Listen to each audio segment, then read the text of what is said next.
Being in quarantine during the pandemic has gotten a lot of people to take up new hobbies, including me.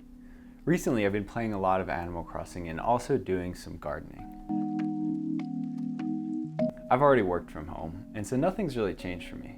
I realize I'm incredibly fortunate with that, but also I've been playing Animal Crossing for a long time, ever since I had a GameCube, and also I've had my bonsai for a while and have been taking care of it, so these aren't really new hobbies for me. But Animal Crossing and gardening are two hobbies that my wife and I have been putting a lot of time into over recent months, and we found them really rewarding. But I've noticed they have a lot in common, which is probably why we've gravitated towards them. I mean, sure, one's a fantasy world played through a screen and the other is harboring a form of life in the real world, but if you can get past that, they've kind of got a lot of similarities. So here's what Animal Crossing and gardening have taught me.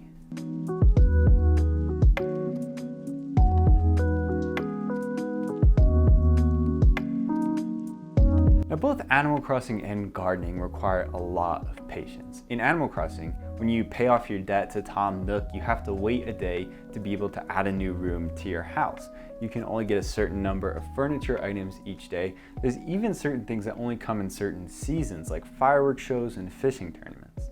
It's a lot of waiting for things to happen, for events to come. There's even certain fish you can only catch at nighttime. And we bought some plants back in the spring that are only now starting to really blossom. New leaves are growing, they're getting bigger, they've really started to grow. And it's been almost 6 months since then. And when I got my bonsai, I didn't really know a lot about how to take care of it. I mean, sure, I knew you had to trim it, but I didn't know what all went into it. And so I've been doing some reading and realizing how much of an art it really is.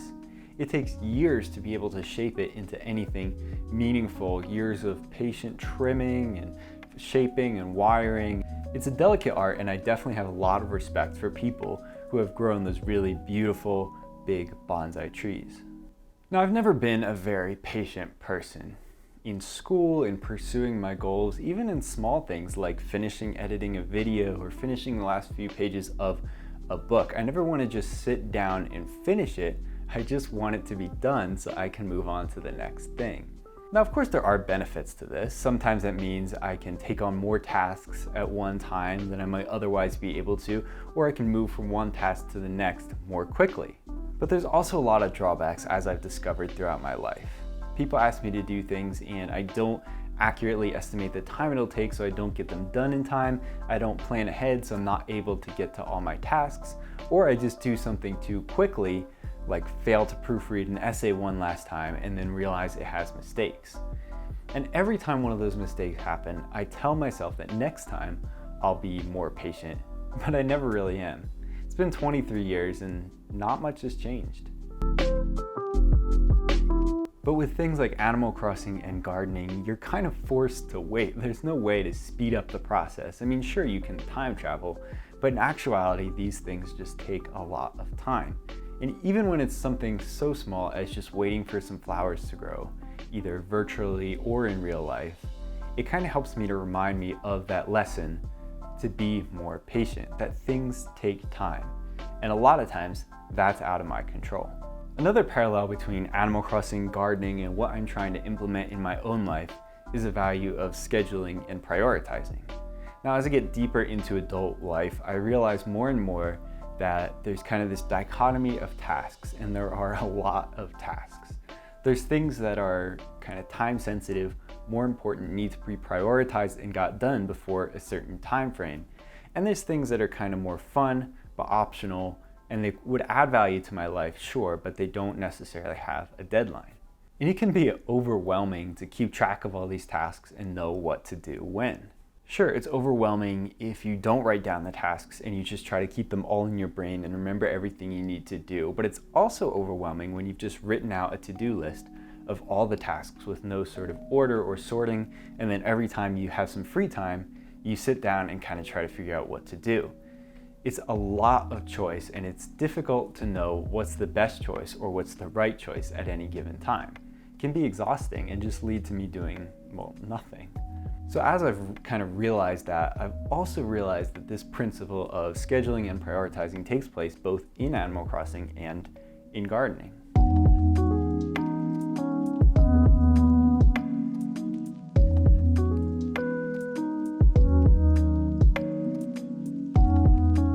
Animal Crossing, it can also feel like there's a lot to do. Anytime I sit down with a controller, I can either remake part of my island, kind of clean up some area where flowers are running rampant. There's also the choice between fishing, going in the water, catching bugs, talking to neighbors.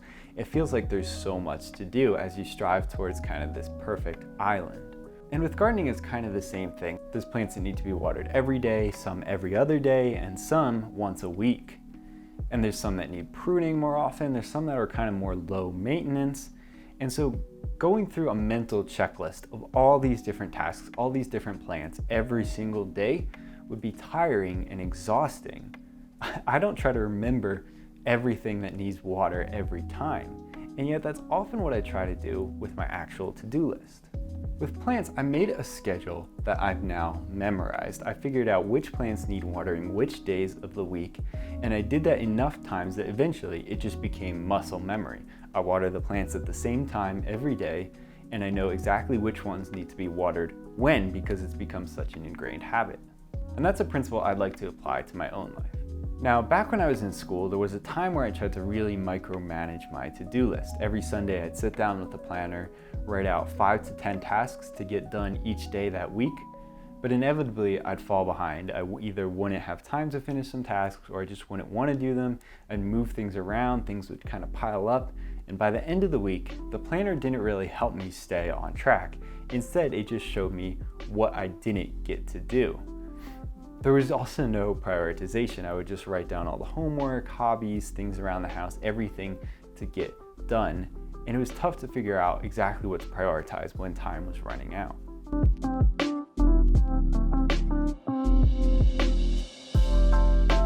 That's not what I'm trying to do now. I'm trying to prioritize 1 or 2 tasks that are most important for each day, and then also keep a running to-do list of smaller things to get to when I have time. Like I do with Animal Crossing. I'll just pick one part of the island to work on a given day, or I'll fish one day and kind of go swimming the next. I don't really try to get too much done in any given day. And that's something I'd like to start doing with my personal goals as well. I'd like to just pick one task, whether it's kind of a slightly bigger home project, or whether it's a video for this channel, or a video over at Utini where I make Star Wars videos, whether it's filming or editing or writing, whether it's helping somebody else out with a project, whatever it is, I'd like to choose kind of one thing a day to focus on.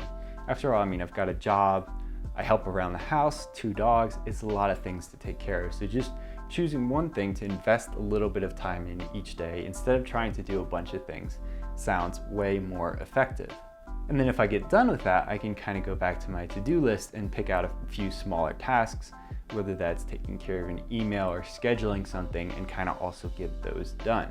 And of course, this is all trial and error. I'm saying a plan that I want to implement in my life and I plan to try over the next few months, but I really haven't tried yet. I don't know if it'll be successful, but it's something that I think will be helpful based off of the way that I do other things like play Animal Crossing or garden. Over the years, I've tried so many different strategies of doing to-do lists, and I've quit every one after at most just a couple months.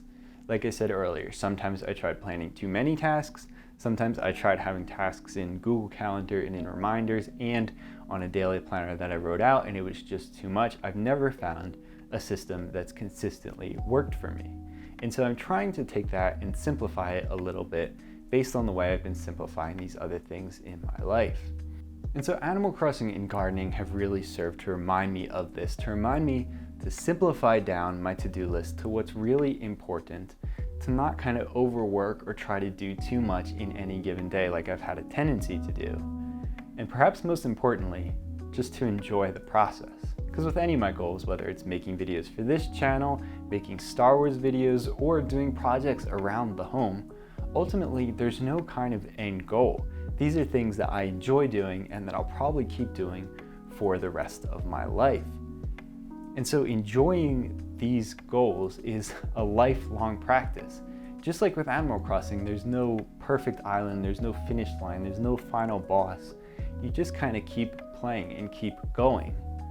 That's how I want it to be with these goals in my life. And so instead of focusing on getting things done so quickly to the point where I don't even do anything, I'd rather kind of try to simplify it down prioritize the things that are most important, and ultimately find a system of organization and of scheduling that works for me and that makes me happy, because that's what's most important. Thanks for watching.